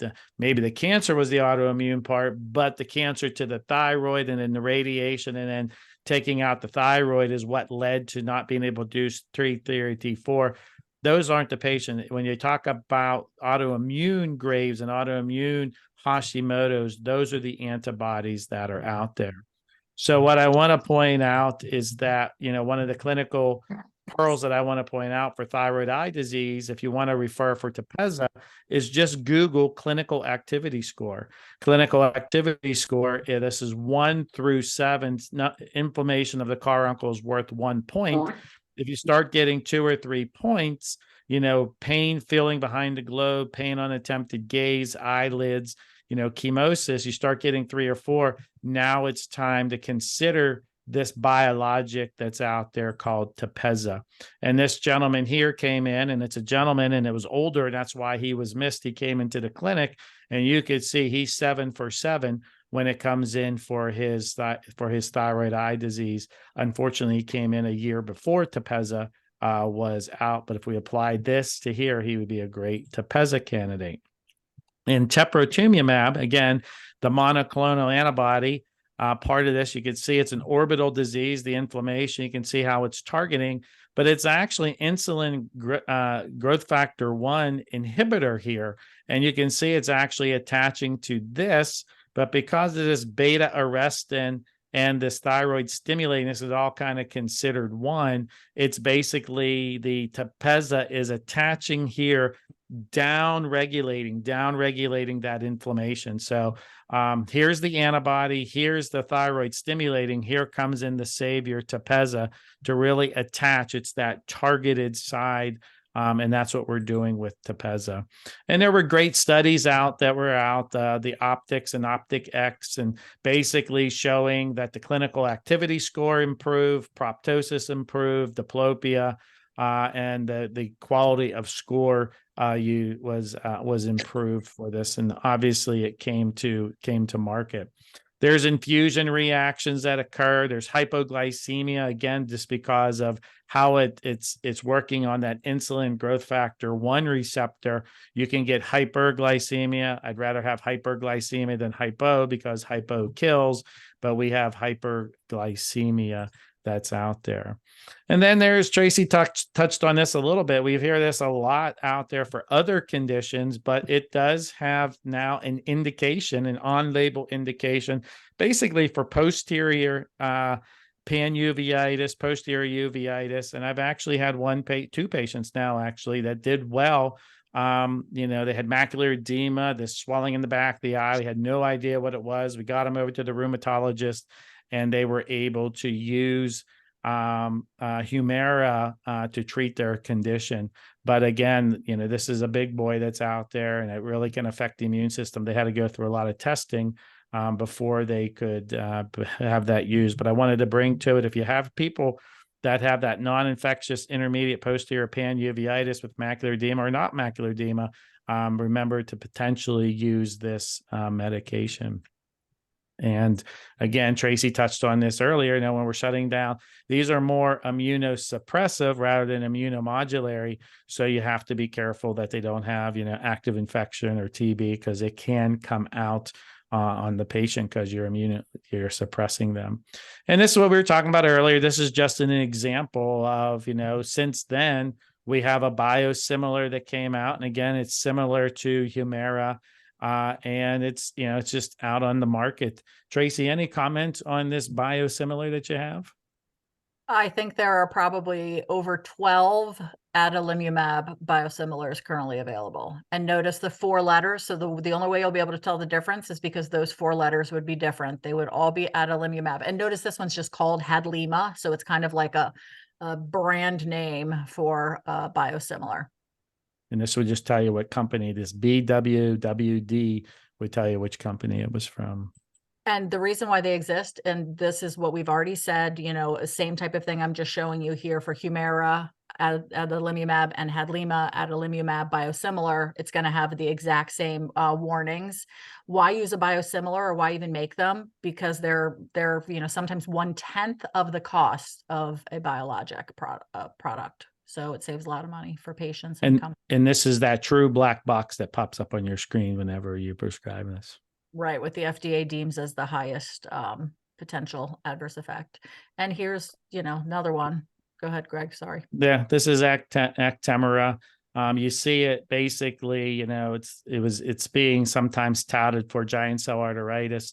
It's not a replacement. Basically, the short of this story is it can be used in conjunction to basically lower the reoccurrence and lower the steroid dose that's out there. So I just wanted to bring this up again. You know, giant cell arteritis is if you want to think about it as an autoimmune type of condition that's out there, and where this is a monoclonal antibody, tocilizumab, that's associated with giant cell arteritis. But again, monkeying around with that immune system, suppressing it, trying to calm down giant cell arteritis using steroids. There are some serious, you know, infections that can occur, and that's why there's this black box warning that's out there. Now, oxyrvate, I have in here caution, because this really doesn't fit in with the autoimmune, but since it was ocular biologic, I wanted to talk about it. This has nothing to do with suppressing the immune system. So I'm going to go through it quickly. It just fits in here, and I just wanted to put it in here because it is an ocular biologic, but it has nothing to do when it's treating neurotrophic keratitis with an autoimmune condition. What happens is this is actually nerve growth factor. They actually figured out the DNA sequence of nerve growth factor, put it into E. coli, and it produces nerve growth factor. So we're not monkeying with the immune system, but I did want to make it complete for the ocular biologics and put it in here.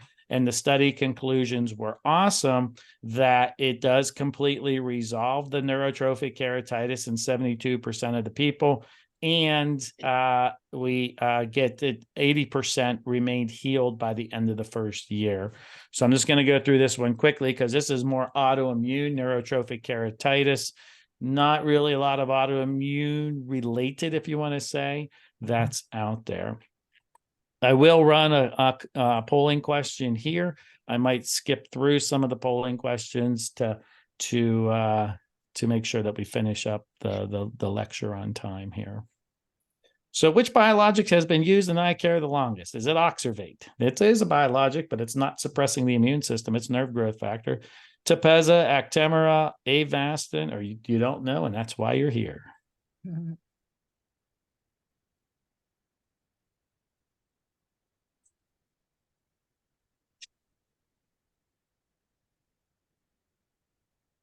All right. I think the audience has it here. Which one has been used the longest? Which biologic? And the audience is correct here with 85%, with Avastin being used the longest.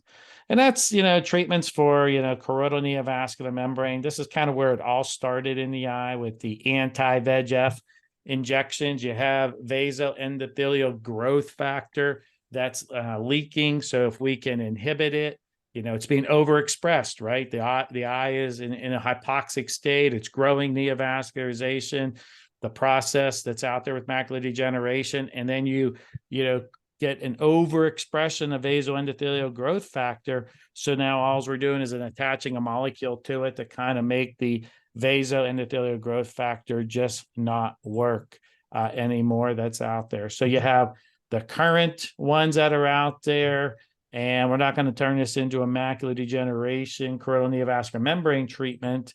But here is a biosimilar that was approved. And again, there's the reference medication, which was Lucentis. And this medication came out of a pharmacy in South Korea. And it was the first ophthalmology biosimilar approved by the US FDA that's out there. And then this is just an example. This is Beovu. This was a medication. I believe it was right there with Novartis. They started injecting it into people's eyes and found out that ocular inflammation can occur. And there was ocular inflammation 4% with vasculitis 3%. And again, you don't get this until you start injecting it on the masses. And what they found out is in certain patients, they have an antibody already for this antibody. So this monoclonal antibody, and that's why when they started injecting it, that was out there. So now if you want to use it, you can test to see if the patient has that antibody. But then when you inject it, the patient can create the antibody. So every time you wanted to use it, and that's why you kind of saw Beovu go to the side that's out there, and probably won't see much of it, and maybe they'll reformulate it or go back to the drawing board. But again, when you mess with that immune system, that's what happened. It was a great thought because it was trying to get an injection out to 3 months rather than those 6 weeks, 8 weeks, and 12, the 2 to 3 weeks. Getting it out to 12 weeks would have been great. And then we see this on TV a lot, this Vabysmo that's been advertised. And the cool thing about that is, again, it's trying to go for that dual pathway that's out there. We're going in the vasoendothelial growth factor. We're going for the ANG2 inhibitor. And basically, you're trying to get that synergistic effect with this medication. So are you familiar? I'll run this one here as a polling question. Are you familiar with the new medications for geographic atrophy?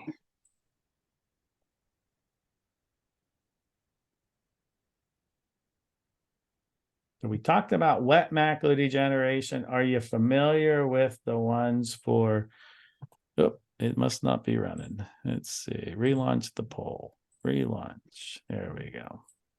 Are you familiar with, it looks like everyone was ready to answer. Look at them flying in. Everyone was ready.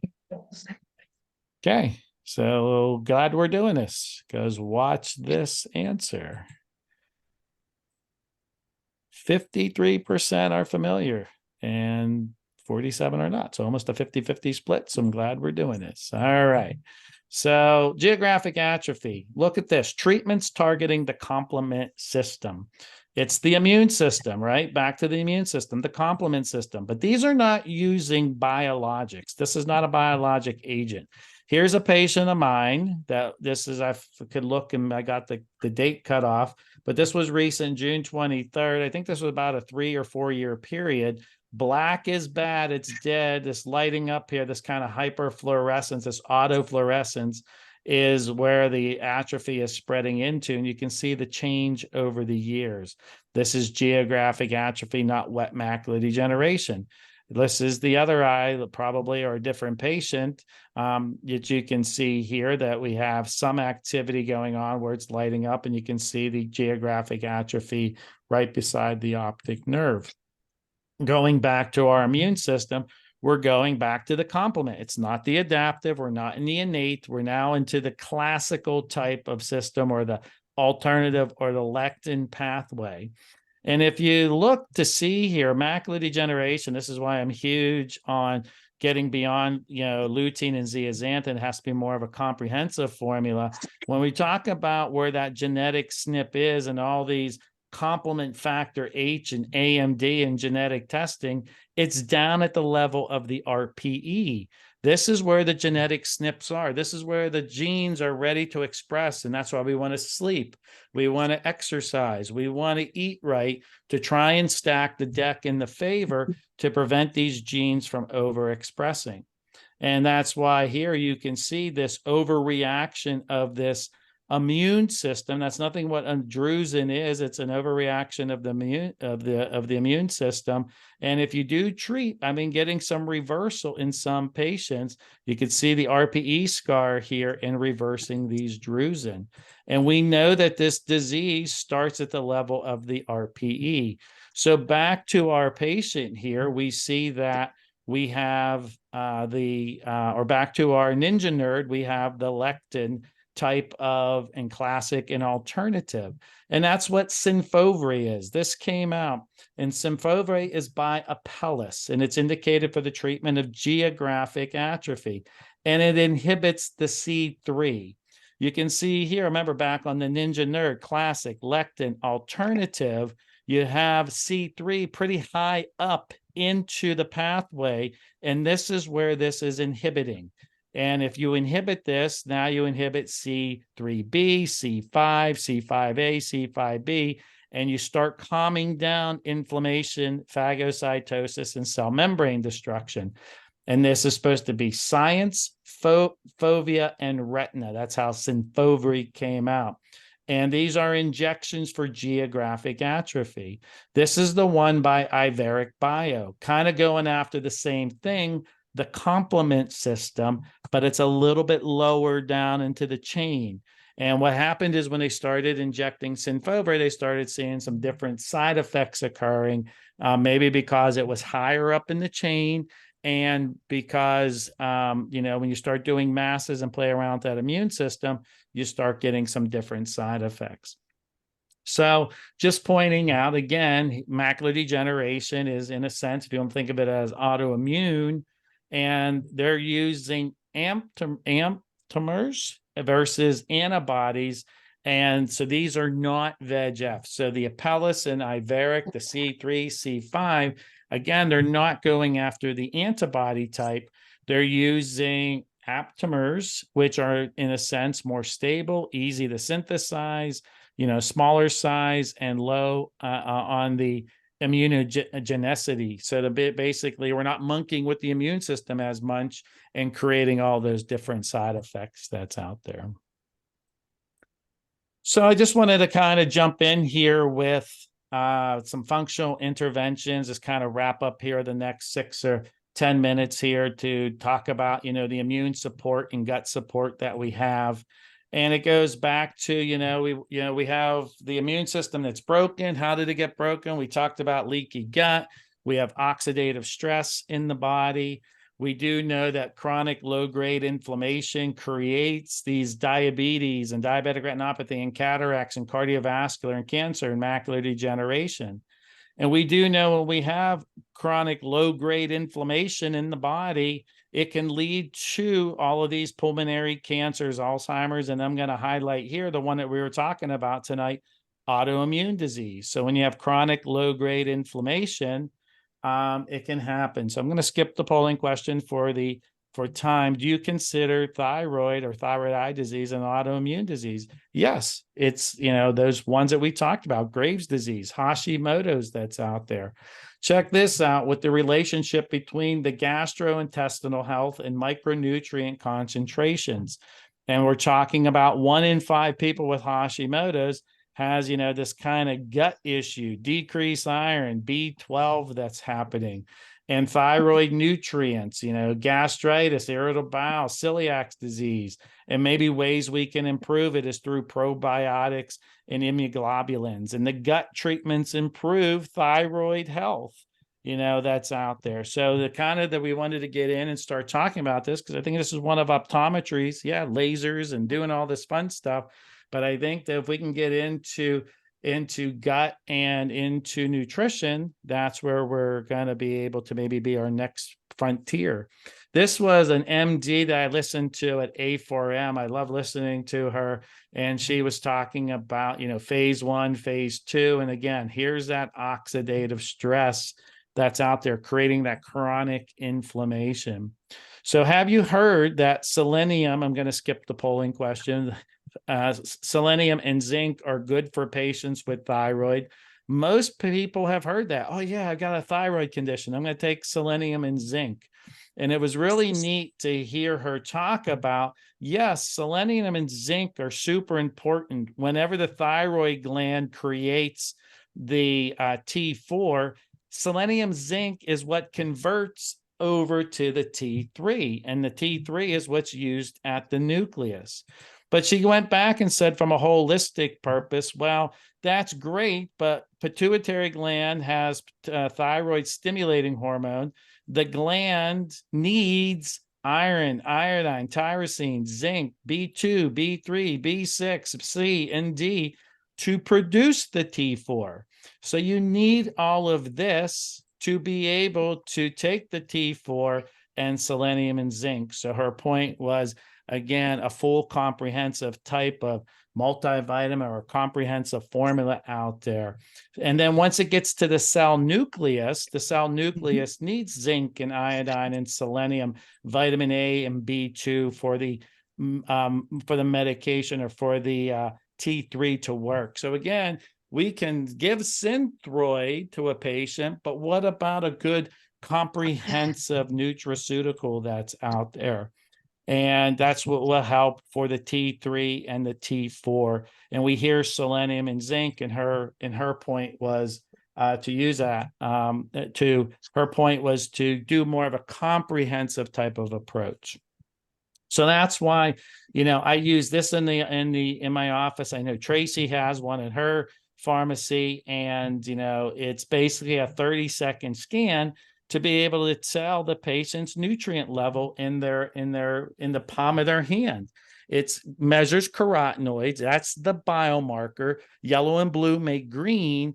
But what we're doing here is, where the studies are, is if the patient measures low in carotenoids, the whole antioxidant system is low.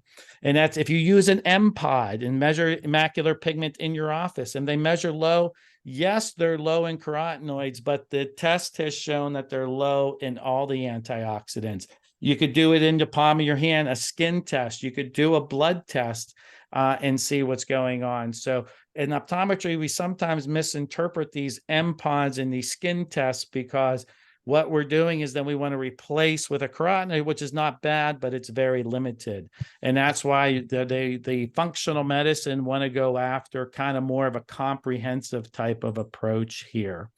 So we're doing comprehensive antioxidant support, immune cell membrane support, immune support, oxidative stress, cellular matrix, cell membrane signaling that's out there. And I'm going to go about 3 minutes here, and then I'll wrap this up. Do you consider macular degeneration an autoimmune disease? Probably you will now, after listening to this lecture. So we have chronic low-grade inflammation whenever you measure. That's why I love it in the office. Where is that roulette wheel going to be? So in interpreting this, this is an A+, A, B, C, D, E. Anytime someone's on this end, like this person or this end, where are they going to end up? It's not a diagnostic where they're going to get cancer or Alzheimer's, but it's telling you that there's chronic inflammation. Is it going to be autoimmune disease? Is it going to be pulmonary disease, cancer? Is it going to be an eye condition? And that's why I like replacing with a full comprehensive antioxidant support to stack the deck in their favor. We can do genetic testing. Again, here's that complement factor that we test for. And again, here's our ninja nerd person. And here we are going back to that complement factor. Can we calm this area down in the RPE? I usually should put this as a poll question. Is there lutein and zeaxanthin in the RPE? There are not. Lutein and zeaxanthin are in the inner retina. That's why we need the other carotenoids and antioxidants that are out there. So unless we're genetic testing, that's what the big part out there is with all the genes, because too much zinc can lead to a choroidal neovascular membrane. This was a patient that came in. You can read the studies, and what's out there is if the ARMS is low risk and they have 2 high risk complement factor H's, it puts the patient at risk for a choroidal neovascular membrane by taking the high dose zinc. So that's why I like to genetically test, or I just use a low, I'm going to say it, low dose, not no dose, but low dose zinc to treat these patients. And we can get reversal of drusen in some patients by doing a comprehensive formula that's out there. And the last thing that I'll finish up with here is, can I take a multivitamin if I'm on the AREDS formula? We see all the time prescribing AREDS 2, but why aren't we mimicking what the study did? It said 9 out of 10 participants were taking a multivitamin. So anytime I see someone with macular degeneration, I put them on a comprehensive antioxidant formula, and I place them on AREDS 2 low-dosed zinc, not no-dosed zinc that's out there. And again, resveratrol, mitochondria, anti-VEGF. So this is the kind of the complementary, the functional part of this lecture that we were talking about. And again, using the scanner in the practice, the correlation between macular, skin, and serum carotenoids, yellow and blue making green. Plenty of studies out there. There's an ARVO study out there that's saying it's definitely better than the MPOD. I'll skip through this case here so we can finish up on time. And I just want to wrap up with the gut side of this. This is the part that Tracy and I are moving into in her clinic and in my clinic, or in the pharmacy, me in optometry, talking about the gut microbiome. We see all these conditions that we talked about and then linked to leaky gut, and we heard about alopecia. So I do talk to my patients about, hey, have you heard about prebiotics, probiotics, and postbiotics? Here it is. You can reference it down here. But prebiotics, people take probiotics all the time. My opinion is you just want to take a probiotic a couple times throughout the year. What you want to do is just recolonize. You want to eat the fiber. You want to do the right things to keep those bacteria, those good bacteria up and running. You use the prebiotics to support those bacteria. And we're starting to learn a lot about these postbiotics and those waste products that go out there and support. So I'm going to tell you right now, stay tuned out there with the nutrition side of this, and the gut microbiome, the ocular microbiome. And I really think that that's the next generation or the next frontier for optometry that's out there. And with that said, I do want to respect everyone's time here. And I'm going to make sure that we're done by 9 o'clock. So, Joe, I know I kind of went through, but I wanted to get through the slides there. Are there any questions? Are there any comments? Well, I think there's a good question in that there's actually been some good comments made, and we can all read those. But seems like new geographic atrophy complements the improved anatomy. Her results on vision not really as well established or as clear. Do we miss something, or is it going to take more time to see what the visual function is going to be? It seems like I'm going to have to read it here. So it seems like the new geographic complement meds improve anatomy, but the results on vision are not clear or established. Yeah, that's a great comment. I think, if you go back, atrophy is atrophy. So if it's dead, you're not going to get anything because the RPE is atrophied. You have the photoreceptors now that are dead. The mitochondria of the photoreceptor are dying. The RPE, atrophy is atrophy. The key with these new medications, these C3, C5, is catching them way early in that one picture, not where the atrophy was, but when it's early. And that's when you start injecting to basically keep the anatomy instead of getting the atrophy. And that's why it's a tough one. You have these patients come in, they're, 20/20, 20/30, 20/40. You show them that they have geographic atrophy, and now they have to go for an injection to be determined 4, 6, 8 weeks in order to, starting at 60, 65 to maintain it so that they don't end up with that atrophy. So I think we need to, stay tuned on this. But again, this is understanding that macular degeneration is an immune, and look how they're targeting it with these C3, C5 inhibitors. What low zinc AREDs do you recommend, Greg? Yeah, there's multiple ones that are out there. The key is that you want to go for about 40 milligrams a day, 25 to 40 milligrams, because there is zinc in bread. There's zinc and they're adding zinc in a lot of things. As I mentioned earlier in my slides, I use the PharmX brand. They have the I formula, and it actually has a little bit of selenium in it too. But, I don't want to have to go through all the different formulas that are out there. The question was asked. I use I formula by PharmX, but there are other low dosed zincs, not no dose. Somebody has a daughter with a new diagnosis of Hashimoto's, high thyroid peroxidase AB, and thyroglobulin antibodies. What recommendation do you have for supplementation? Yeah, that's a good one. There's probably two ways I would go with that, Melissa. And I know you well, Melissa, so you can call me on this one. But for the audience that's listening, I'd probably attack this two ways. I have a lot of friends, a lot of family members. I would probably go to maybe some type of prebiotic and probiotic, and something that supports the gut microbiome. So that's a whole other kind of talk. But then going with the supplement, I use LifePak. LifePak is very comprehensive. That's what I was showing you before. It mimics 8 to 10 servings of fruits and vegetables, and it really gives those cells and takes away that, in a sense, that oxidative stress. Can't really say that because it's a vitamin that's out there. Vitamins can't treat disease, even though we all know that it can. That's why you hear support. But I would use, I use something like LifePak Nano. Fish oil is always needed. This fish oil goes into the cell membrane, that phospholipid bilayer membrane, the omega-3s, the omega-6s, gets it all ready to be embedded with those fat soluble type of antioxidants. What specialists would you work with to get a panel of the vitamin and antioxidant levels?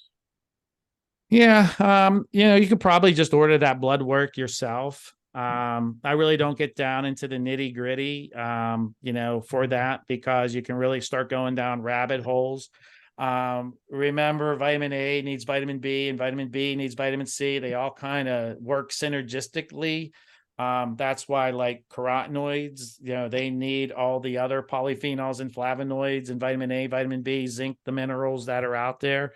So, you can test, if one or a few down, I wouldn't target. I would probably still go comprehensive because the patient's diets or whatever got them to there.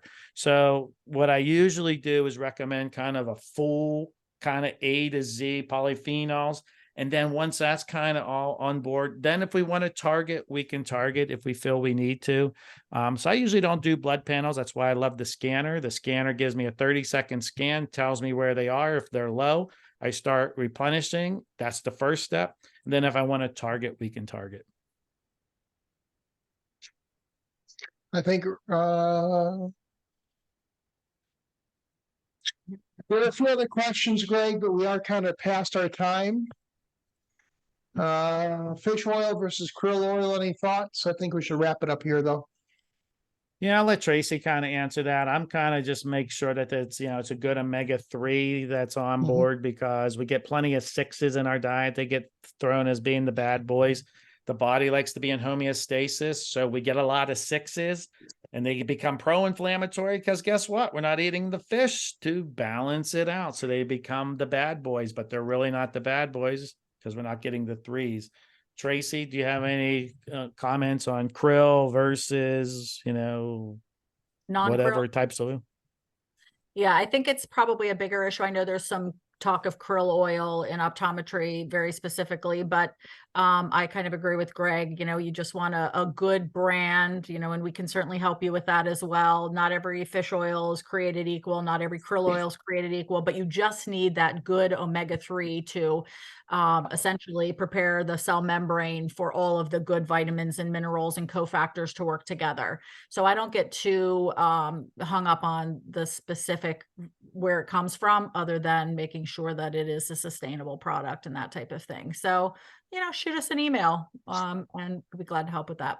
Give you some recommendations. We call that synergism in pharmacology, right, Trace? Yes, we do. All right. Yeah, So there was